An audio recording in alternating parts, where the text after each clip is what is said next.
Good morning সবাইকে। আজকে হনুমান জয়ন্তীর শুভেচ্ছা জানাচ্ছি সবাইকে। তো সকাল সকাল উঠে আমি রান্না করে নিয়েছি একদম সয়াবিন আলু আর পটলের তরকারি। আজ সেহেতু নিরামিষ হবে। আর রাহুল স্নান করে এখানে হনুমানজিকে পুজো দিয়ে দিল লাল জবা আর লাড্ডু দিয়ে, কারণ এই দুটোই হনুমানজির ভীষণ প্রিয়।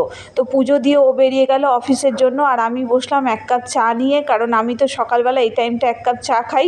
তো চা খেয়ে এবার স্নান করে রেডি হয়ে নিলাম, কারণ রান্না করতে হবে।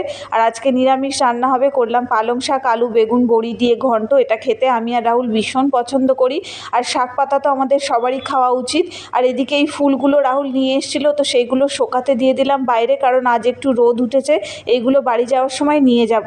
আর রান্না বান্না কমপ্লিট হয়ে গেলে আমি একেবারে বাসন টাসন সব মেজে রেখে দিই। তো সেই জন্য বাসনটা মেজে নিচ্ছি। আর এই কড়াইটা মাজতে তো আমার দারুণ লাগছে, সেই জন্য আর ফেলে রাখি না। তো মেজে ঘষে সব পরিষ্কার করে দিলাম। আজকের মিনি ব্লগটা এই পর্যন্তই থাকছে।